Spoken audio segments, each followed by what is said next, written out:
As a recovering perfectionist, this week's podcast was a wonderful reminder that mistakes are part of life and can actually be a good thing. It's a business podcast called My Favorite Mistake, but if I'm being honest, it can definitely be used in other aspects of our lives as well. I'm Andy Smiley, the Friendly Podcast Guide. I'm a mom who has used podcasts to fight the boredom and loneliness of motherhood, and now I want to help you find a podcast that can do the same thing for you. It can be overwhelming to try and find a podcast you'll enjoy in the thousands of shows that are out there. That's where I come in. My episodes are short and they answer all of the questions you'll have about the podcast, so you'll know if it's a good fit for you or not. I'm here to help you find a podcast you'll love without wasting your time. Now, let's talk podcasts. Mark describes the show like this. We all make mistakes at work and in our careers. The most successful people manage to learn from their mistakes. You'll hear CEOs, executives, entrepreneurs, and other interesting people discuss their favorite mistakes and what they learned, including how to prevent making the same mistakes again or how to turn apparent mistakes into something positive. The length of each episode is 45 minutes to an hour. The series is ongoing with new episodes available on Mondays. Before we learn more about the vibe of the show, we're going to take a quick break to talk about creative contracts. When I started my podcast, I knew that I needed legitimate contracts and other legal documents, but I didn't know where to find them. Luckily, I found Creative Contracts. The website is easy to use, and I was able to figure out exactly what I needed for my podcast and website quickly and easily. I got a DIY legal template for my guest release contract, as well as website terms and conditions and privacy policy. So if you have a business and want to be legally legit, I highly recommend Creative Contracts for all of your contract and legal document needs.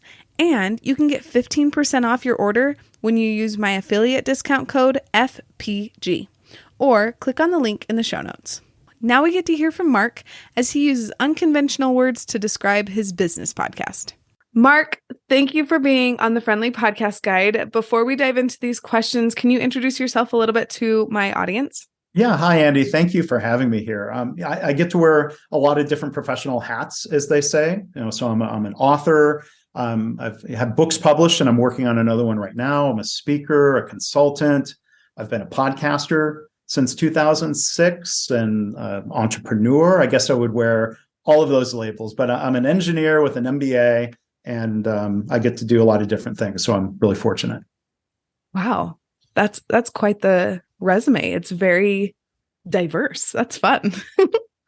Okay. So today we're talking about my favorite mistake, or is it mistakes? My favorite mistake. Okay, I said it right. Yeah. I guess that was a mistake in and of itself. It's a small but one. Tell me, Right. tell me, why did you start this podcast? So I started this podcast September 2020. It was partly a pandemic project, looking for other kind of stimulating things to do.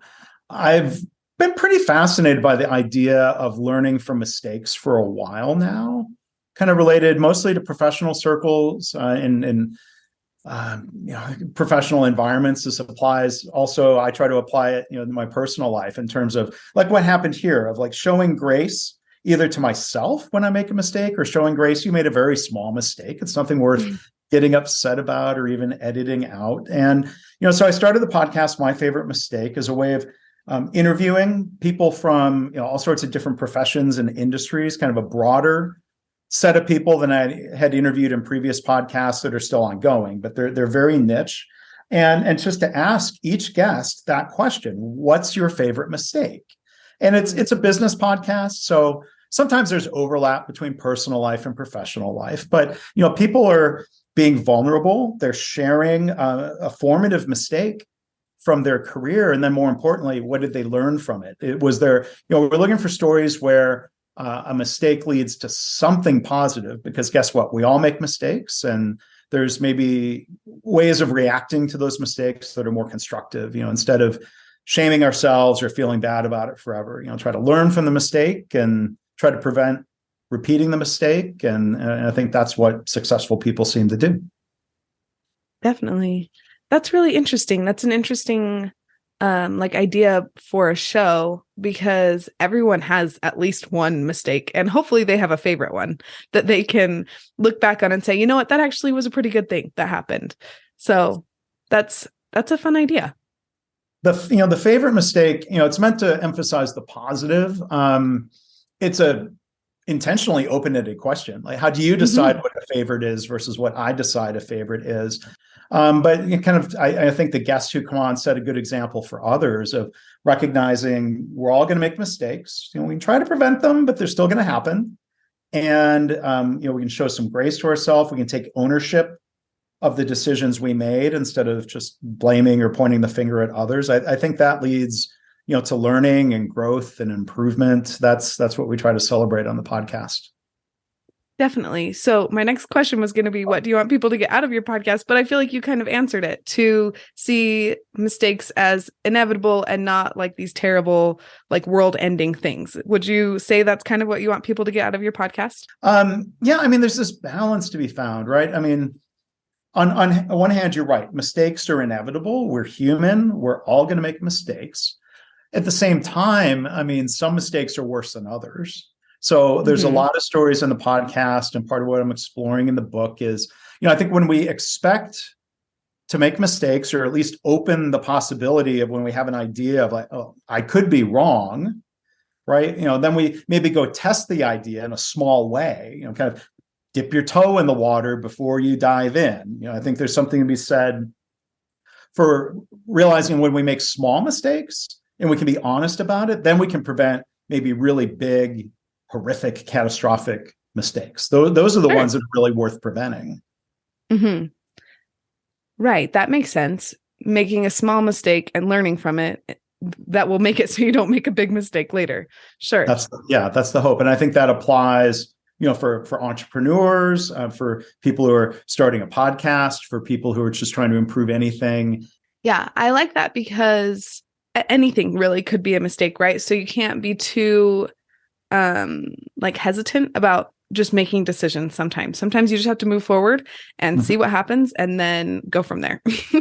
Yeah. And I think, we think about the risk, reward. Like if you were trying to decide where to go out to eat on Friday night, and there's some restaurant that you've never been to, and it's some sort of food you're not really sure if you would really enjoy. And if it's not super expensive, then you might say, well, let's go and try it. Or let's go and sit at the bar and have an appetizer and check the place out first, right? If it was something really exotic and really expensive, you think, no, I'm not going to take that risk. And I think my wife and I, there's times when we've walked into a restaurant, you look around and you're just like, nope, no, thank you. we're just going to leave.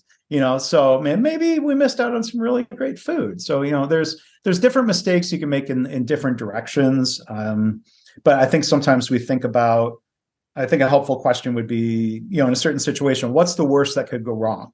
Am I making an investment that could bankrupt me? Well, I'm going to be a lot more careful about that than I would about, going to the new Canadian Irish fusion restaurant that just opened down the street.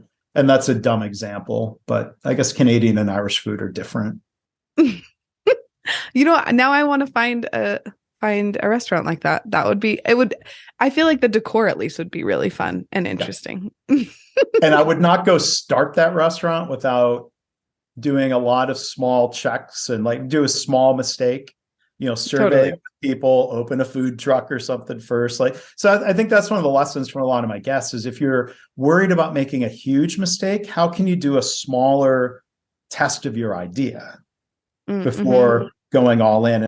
So, or a little bit earlier, you were talking about the vibe of the podcast being really positive. Do you want to dive a little deeper into how would you describe the vibe of your show?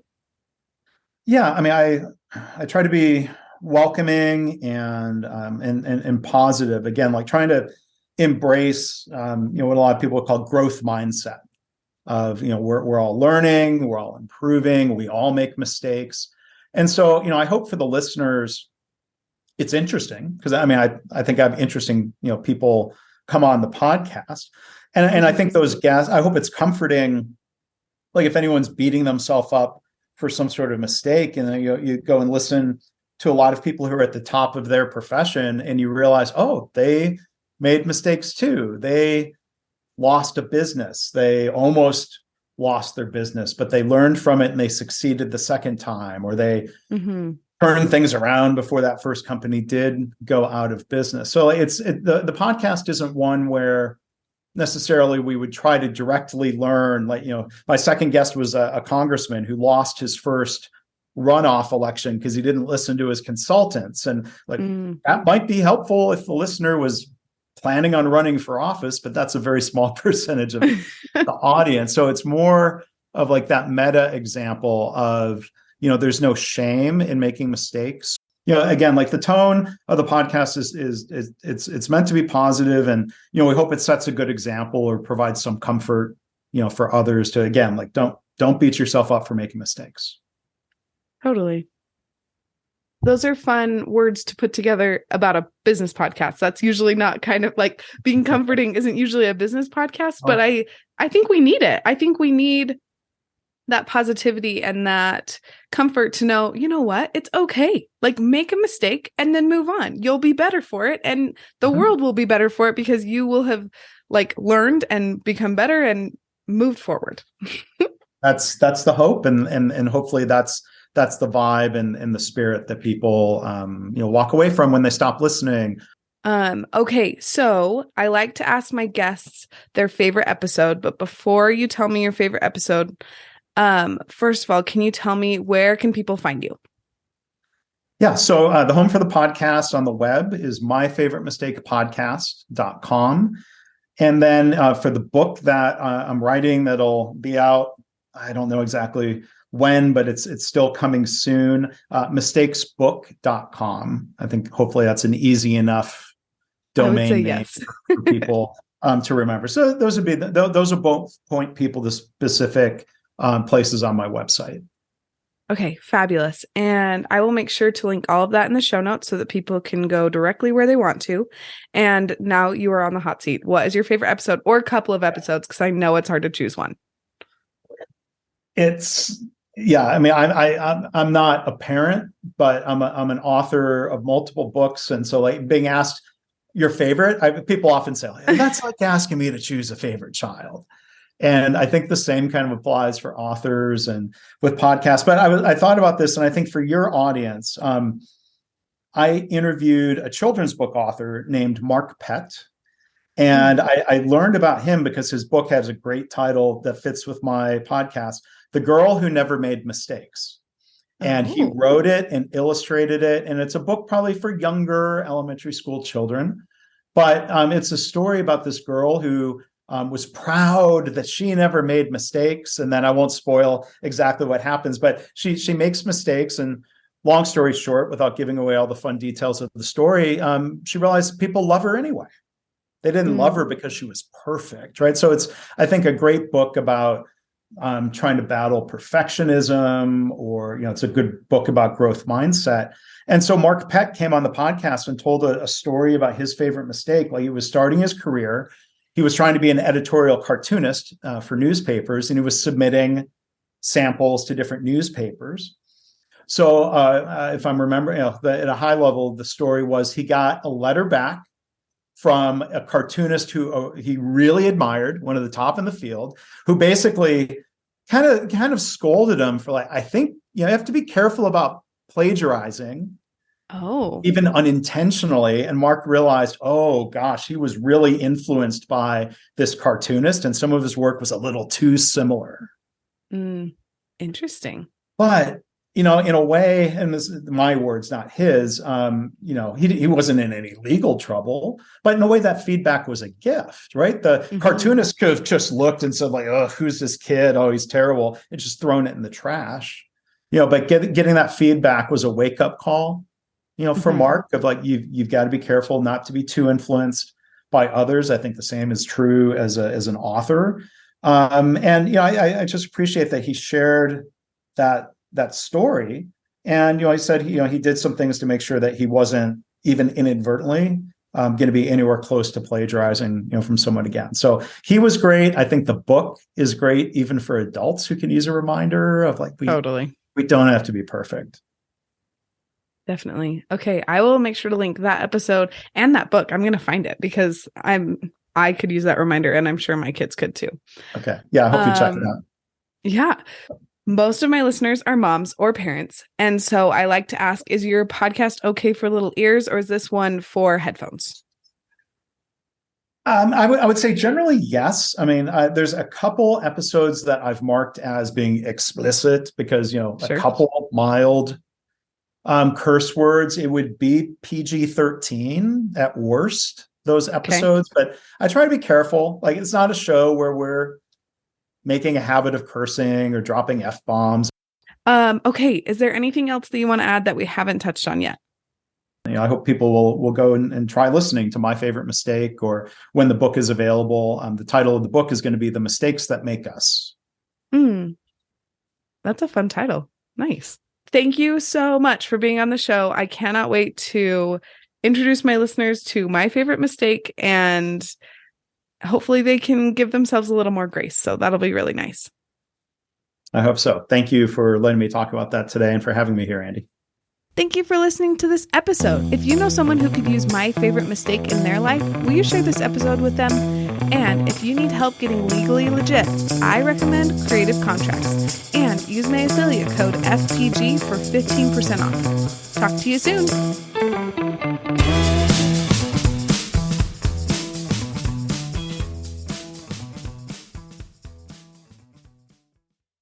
Yeah, and this is my mistake, Andy, for listening to some of your episodes and sort of knowing a little too much. I need to let you interview me instead of just telling you these things.